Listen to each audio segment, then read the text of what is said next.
Boa noite. Olá, boa noite. Senado aprova projeto que reajusta os salários de militares, professores e servidores federais. Candidato do PMDB à presidência da Câmara será Marcelo Castro, que foi ministro de Dilma e votou contra o impeachment. 14 candidatos estão na disputa. Eduardo Cunha se defende na Comissão de Constituição e Justiça em nova tentativa de evitar cassação. E sessão na CCJ é adiada mais uma vez. Votação pode ficar para agosto. E você acompanha essas e outras notícias após um rápido intervalo. Qual Casper você é? Eu sou jornalismo. Eu sou relações públicas. Eu sou publicidade e propaganda. Eu sou rádio, TV e internet. A minha Casper é comunicação. Aqui tem teoria, prática, oportunidades de estágio e a melhor localização. Essa é a minha Casper. Essa é a nossa Casper. Se a população brasileira tivesse uma voz, hoje ela seria assim.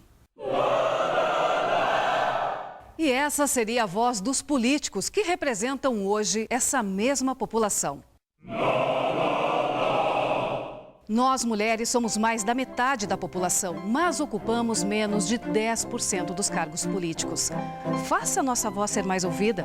Participe da política. A democracia agradece. Justiça Eleitoral. A justiça da democracia. No Tudo Seu de hoje, tem as notícias dos famosos com Esther Rocha. Vai ter musical de primeiríssima com a grande cantora Paula Lima. E a chefe Marina Lepori vai preparar uma receita que tem feito sucesso no restaurante. Pasta gratinada dentro de um queijo parmesão. Socorro! Então confira, é o Todo Seu. Hoje, 10h30 da noite. Estou te esperando.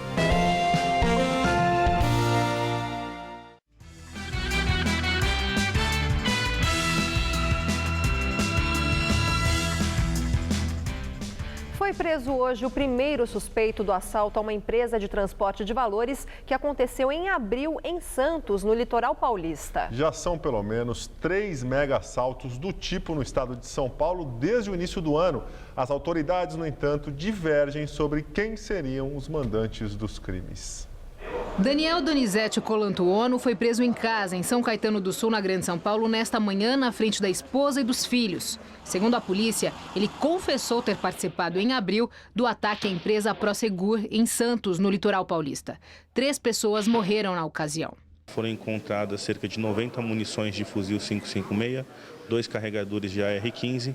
Ele se apresentou com um documento falso, com outro nome. Ele foi autuado em flagrante pelo uso de documento falso, pelo porte de munição de calibre restrito e foi dado cumprimento à captura de procurado que ele estava foragido. O roubo de Santos foi um dos 3 grandes assaltos nos últimos meses a transportadoras de valores. Na época, foram levados 12 milhões de reais.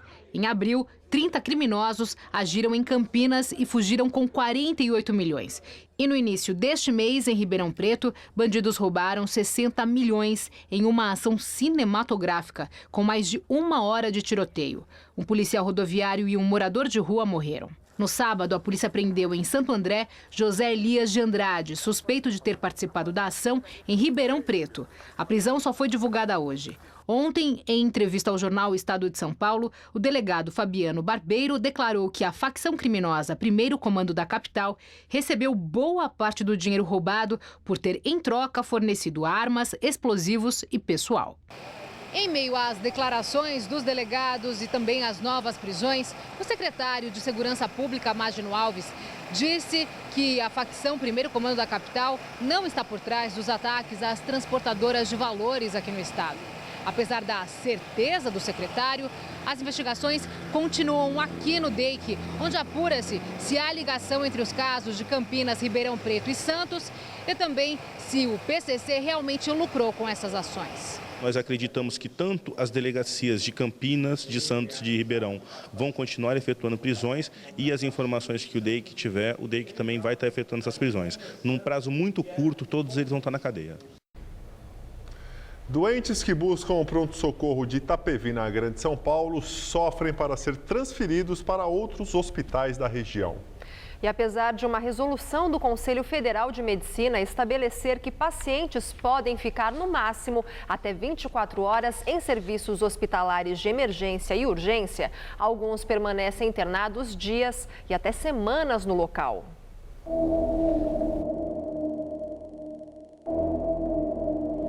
Você não conseguiu avaliação ainda? Eles não falaram, porque eles falaram que estavam tentando arrumar a vaga para mim para poder fazer o exame. Esta paciente, que prefere não mostrar o rosto, espera por transferência. Internada há quase 20 dias com um problema no quadril, ela conta que a resposta é sempre a mesma. Não tem como a gente arrumar a vaga para você agora, você vai ter que esperar. O médico que a examina confirma que faltam leitos em outros hospitais. Isso que a gente está pedindo todos os dias aqui. Não está rolando, não está saindo a vaga. Só que tem uma central de vagas.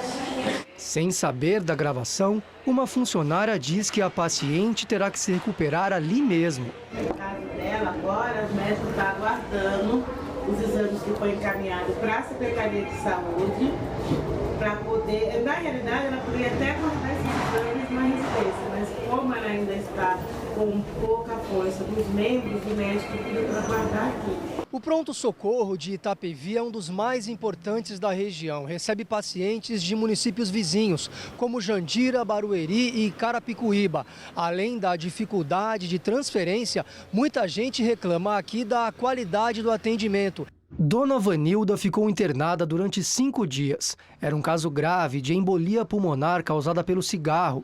A filha dela conta que foi uma luta conseguir transferi-la do pronto-socorro de Itapevi, na Grande São Paulo, para um hospital do mesmo município. Nós tivemos que fazer a intermediação para saber da vaga no HGI, porque nós não recebemos nenhuma resposta deles. Então nós recebemos a informação através de funcionários do HGI, de que poderia mandar o fax, que eles iriam receber esse fax lá e que estariam internando a minha mãe. Só assim vocês conseguiram? Sim, não foram eles que intermediaram nada, eles não encaminharam nenhuma documentação. Eles encaminharam o fax porque nós estávamos na porta da assistência social cobrando comprovante para chegar no HGI. A Prefeitura de Itapevi disse ter ciência de que pacientes não podem ficar mais que 24 horas do pronto-socorro, mas afirma que há uma grande demora na liberação de leitos nos hospitais de referência por parte da Secretaria de Estado da Saúde. Pois é, já a Secretaria Estadual da Saúde afirmou que tem conhecimento de apenas um caso pendente solicitado pelo pronto-socorro de Itapevi, que seria de um paciente que deu entrada hoje por volta de 1 da tarde. Eduardo Cunha, presidente afastado da Câmara, foi pessoalmente à sessão da Comissão de Constituição e Justiça que analisa recurso dele para anular a votação do processo de cassação no Conselho de Ética. Ao apresentar sua defesa, o deputado Eduardo Cunha afirmou ser alvo de um processo político. Um dos argumentos utilizados por Cunha para tentar anular a decisão do Conselho de Ética é de que o presidente da comissão, José Carlos Araújo, seria um reconhecido adversário político dele e teria atuado de forma parcial. Ele chegou a dizer que o objetivo de Araújo nem seria seu afastamento. Ele errava propositalmente com o intuito de ser reformado as suas decisões e que ele pudesse me culpar de manobras e ficar aparecendo na mídia. Para ele, esse processo, eu até acredito que ele não queira me caçar. Esse processo dele quer que dure mais 2 anos, que é a única oportunidade que ele tem na vida de aparecer na mídia. Ele também atribuiu ao parlamentar baiano a responsabilidade pela demora para a conclusão do processo no colegiado, que levou 8 meses. Quando o brilhante presidente do Conselho de Ética, que aqui veio falar que demorou muito pelas manobras, ele, que tem a obrigação de escolher quem vai fazer parte do sorteio, ele escolhe, entre os 3 para fazer parte do sorteio, ele escolhe um que é do partido, do bloco, do início da legislatura, que pertence ao meu partido. Ele que escolheu. Cunha também atacou o relator do processo, o deputado Marcos Rogério do DEM, e voltou a negar que tenha contas no exterior. Como não encontrou razões na representação original, porque ele não vai conseguir provar que a conta é de minha titularidade, porque a palavra é muito clara. Ninguém me perguntou se eu tinha trouxa, se eu tinha isso ou se eu tinha aquilo. Perguntou se eu tinha conta. Poderia eu ter uma offshore, poderia eu ter uma empresa, podia ser uma pessoa jurídica, que não é o caso, eu não estaria mentindo. Que dirá um trouxa, a qual o patrimônio não me pertence. No pedido para que os deputados acolhessem recurso contra a cassação de seu mandato, Cunha alertou os parlamentares de que eles próprios podem ser prejudicados no futuro e mandou um recado. Ninguém buscou provar na instrução probatória aquilo que é objeto da representação. Foram tentar apenas me achingalhar. Trazer o órgão acusador com as suas palavras como se sentença o fosse, sem o direito de defesa. Então é preciso deixar isso muito claro, porque hoje sou eu feito Orloff, vocês amanhã. E agora à noite, a Comissão de Constituição e Justiça adiou para amanhã a votação do parecer do deputado Ronaldo Fonseca do PROS sobre o recurso do ex-presidente da Casa, Eduardo Cunha, no processo de cassação. No seu parecer, Ronaldo Fonseca defende que seja anulada a votação do relatório final no Conselho de Ética, por entender que deveria ter sido usado o painel eletrônico para o registro dos votos, o que não aconteceu. 36 deputados estão inscritos para falar na sessão da CCJ. Pela quantidade de inscritos, a análise do processo pode ser adiada para agosto, por causa do recesso parlamentar. E agora vamos ao comentário de política com José Neumann e Pinto. Eduardo Cunha usou o slogan da vodka Orloff, de uma velha propaganda que dizia: "Eu sou você amanhã", e disse para os 20% de seus colegas deputados e dos senadores que são ameaçados por processo da Lava Jato, que eles podem ser o que ele está sendo agora amanhã. Quantos votos ele ganhará com isso? Não sei, não acredito muito.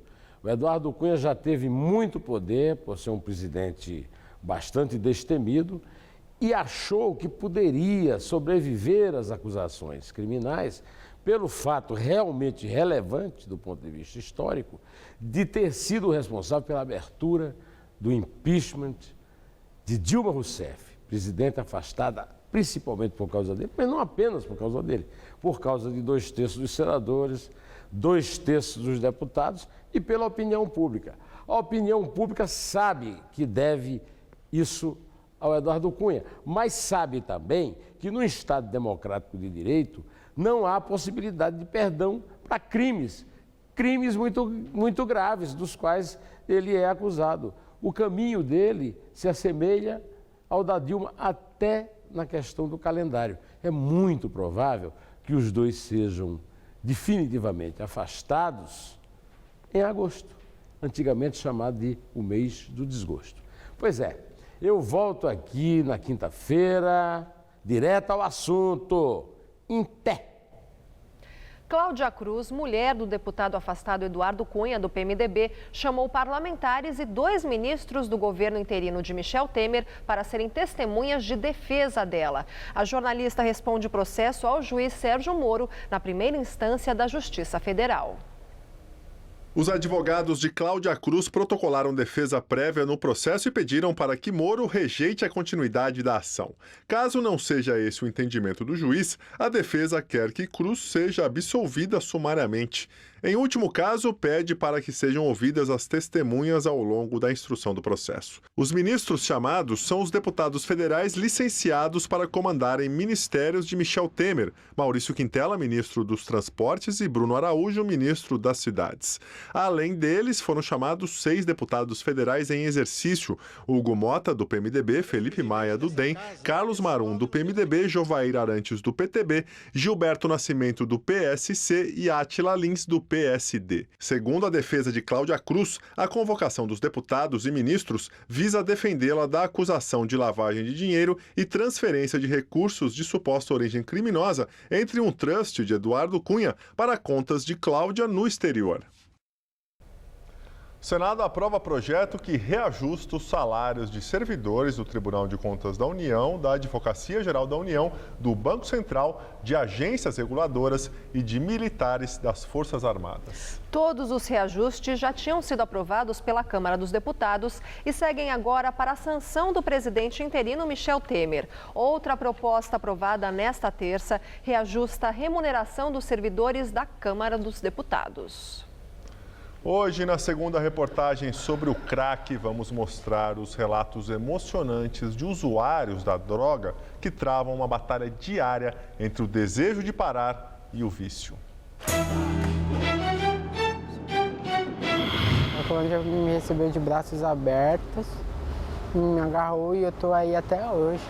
9 da manhã de uma segunda-feira. O caminhão passa lavando o asfalto, mas não limpa o problema. Em meia hora, os usuários voltam e reassumem a rua Dino Bueno, em Campos Elíseos. Uma feira do crack com várias barracas. A droga é oferecida em pratos nas mesas improvisadas. Os guarda-sóis servem para disfarçar a compra e venda das pedras. Homens da Guarda Civil fazem rondas, mas não abordam ninguém. Muitos fumam ali mesmo, de manhã cedo. Para esse jovem de 21 anos, um triste refúgio. Curiosidade mesmo, mas foi um menininho assim que eu experimentei e eu gostei. E aí me viciei, não larguei mais, não consigo sair daqui. Alexandre tem 20 anos e fugiu de casa aos 13. Viver aqui foi uma mudança radical e inesperada. Antes era de casa do serviço para casa. Agora não tem casa, agora só faz o corre, vai para a Cracolândia, fuma, depois vai para outro corre. Um dia bom, acho que eu fumo umas 15 para 20 pedras.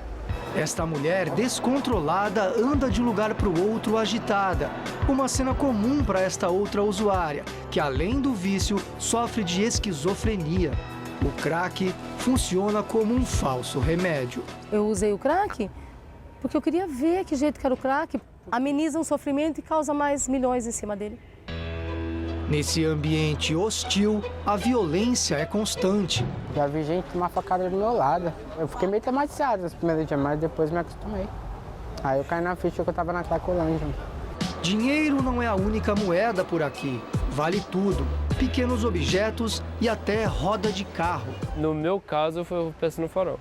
Eu não tenho coragem de falar que é por crack, mas vou pedindo. O pessoal dá? Dá. O usuário de drogas é quase sempre rejeitado. A família vai se afastando, os amigos desaparecem. Muitos perdem o emprego e a dignidade vai indo embora. De repente, tudo que a pessoa tinha na vida vai ficando mais distante. E assim, longe de tudo e de todos e morando nas ruas, nasce um sentimento: a solidão.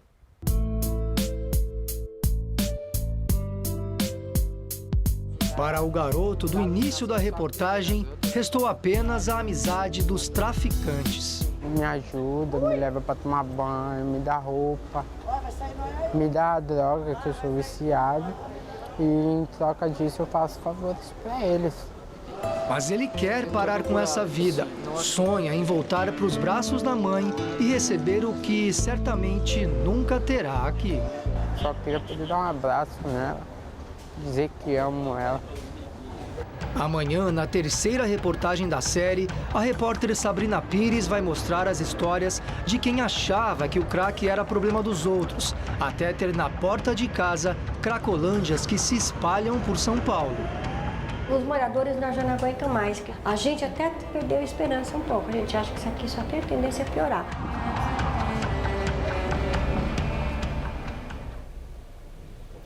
O presidente Barack Obama participou do funeral dos 5 policiais mortos por um franco-atirador em Dallas. Ele afirmou que o país não está tão dividido quanto parece por raça ou política.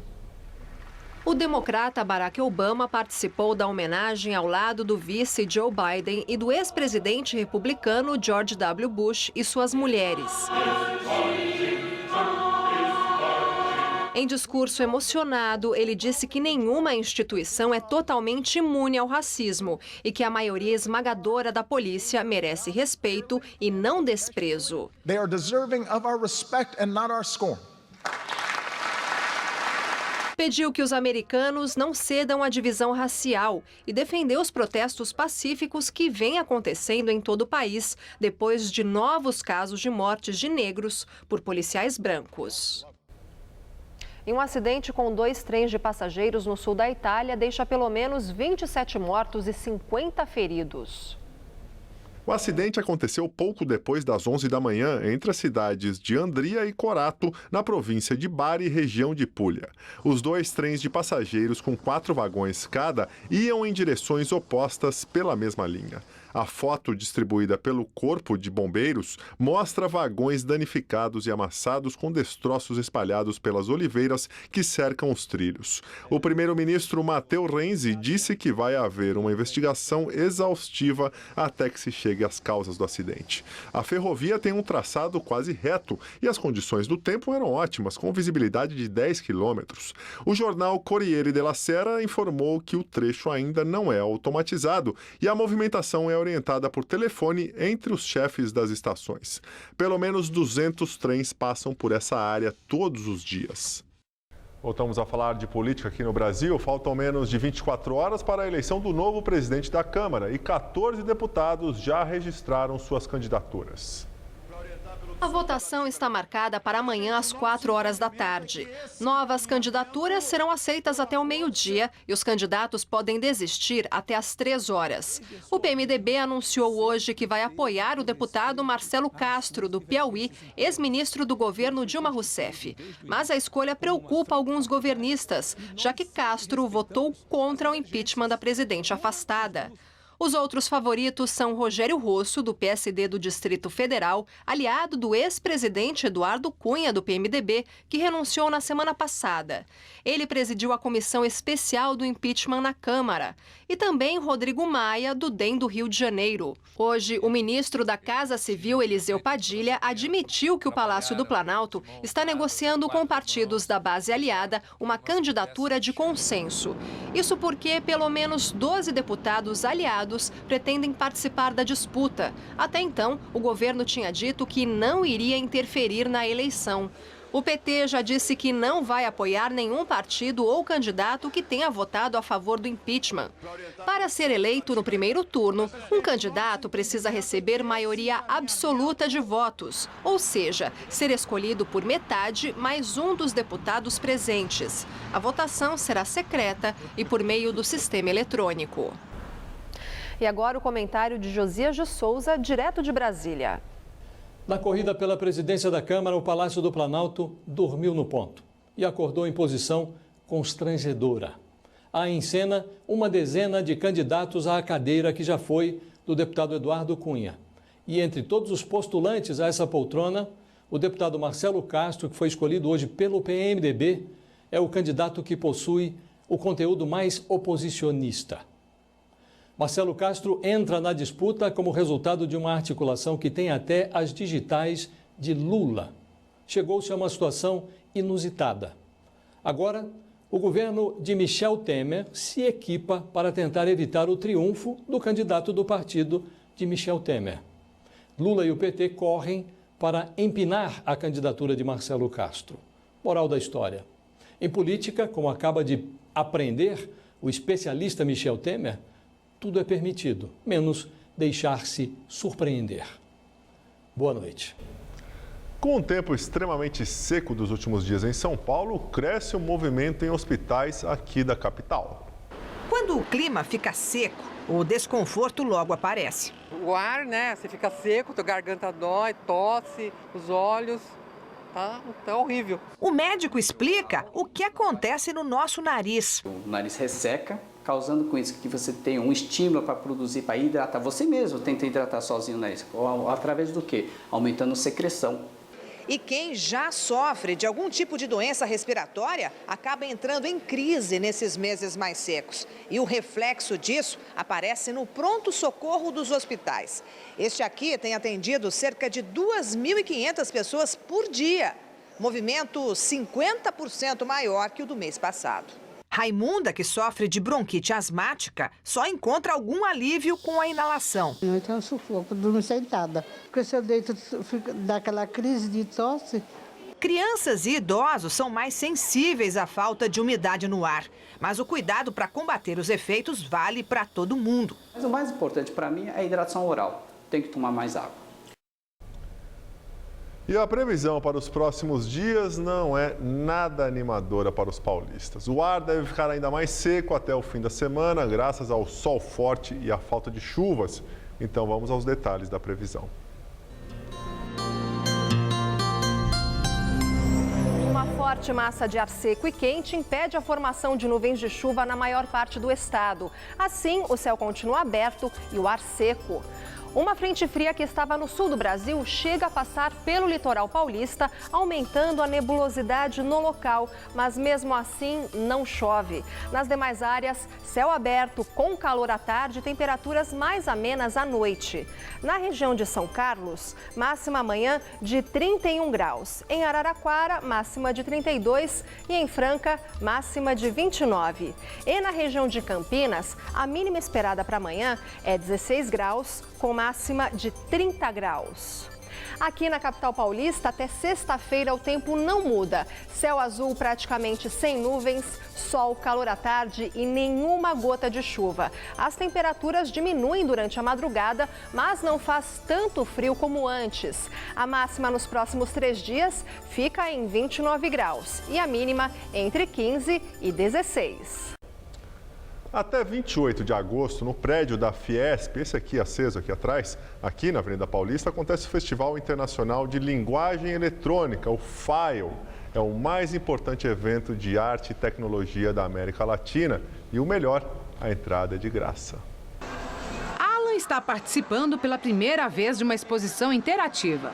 O aparelho que ele está equipado chama ET-Color. É um jogo performático em que ele recebe ordens de um mestre para capturar um determinado número de cores e se o capacete está aceso é porque a brincadeira ainda não acabou. Muito bacana, bem diferente. Parece um robô. Esta é a 17ª edição do Festival Internacional de Linguagem, o FAIL. A mostra que acontece em São Paulo tem como intuito desconstruir a estética da arte convencional, unindo tecnologias a diversas formas de linguagem artística. A exposição é aberta para o público em geral, ela não tem nenhum tipo de restrição e ela é aproveitada por várias faixas etárias, por várias formações, classes sociais. Ao todo, são 331 trabalhos de 31 países diferentes, divididos entre instalações onde o visitante pode interagir o tempo todo. Eliane conheceu sensações multissensoriais em 4D. O experimento chamado B-Boy, B-Girl leva o participante a um cenário típico brasileiro, a praia. O tato, olfato e audição são exploradas. Parecia que eu estava no mar, numa praia paradisíaca, relaxando. Dá para sentir mesmo a sensação de uma praia? Dá sim, o quente, o frescor, bem legal. Os trabalhos expostos interativos não são só os tecnológicos, mas também os criativos. Essa teia de aranha gigante foi construída em 8 dias, com material especial, fita adesiva. São 32 quilômetros de fitas. E o visitante pode entrar, participar, se divertir e explorar os labirintos. A exposição acontece no Centro Cultural Fiesp Ruth Cardoso e vai até o dia 28 de agosto. E a diversão não tem idade, é para toda a família.